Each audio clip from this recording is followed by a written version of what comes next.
ويقول الإنسان أإذا ما مت لسوف أخرج حيا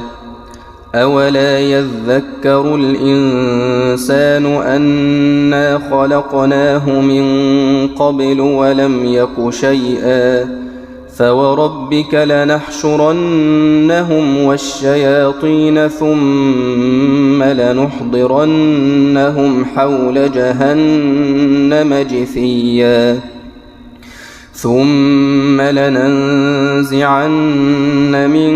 كل شيعة أيهم أشد على الرحمن عتيا ثم لنحن أعلم بالذين هم أولي بها صليا وإن منكم إلا واردها كان على ربك حتما مقضيا ثم ننجي الذين اتقوا ونذر الظالمين فيها جثيا وإذا تتلي عليهم آياتنا بينات قال الذين كفروا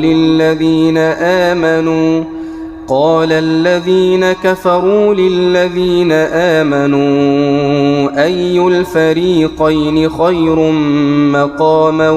وأحسن نديا وكم أهلكنا قبلهم من قرن هم أحسن أثاثا ورئيا قل من كان في الضلالة فليمدد له الرحمن مدا حتى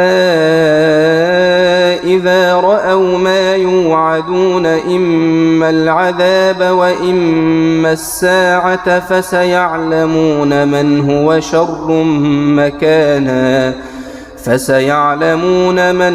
شر مكانا وأضعف جندا ويزيد الله الذين اهتدوا هدي والباقيات الصالحات خير عند ربك ثوابا وخير مردا أفريت الذي كفر بآياتنا وقال لأوتين مالا وولدا أطلع الغيب أم اتخذ عند الرحمن عهدا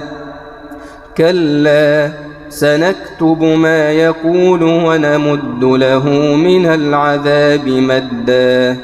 ونرثه ما يقول ويأتينا فردا واتخذوا من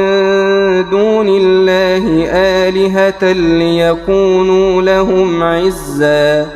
كلا سيكفرون بعبادتهم ويكونون عليهم ضدا ألم تر أنا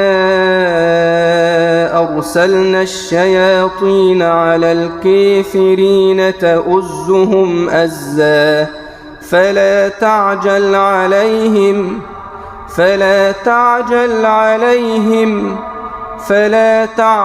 عليهم إنما نعد لهم عدا يوم نحشر المتقين إلى الرحمن وفدا ونسوق المجرمين إلى جهنم وردا لا يملكون الشفاعة إلا من اتخذ عند الرحمن عهدا وقالوا اتخذ الرحمن ولدا لقد جئتم شيئا إدا يكاد السماوات يتفطرن منه وتنشق الأرض وتخر الجبال هدا أن دعوا للرحمن ولدا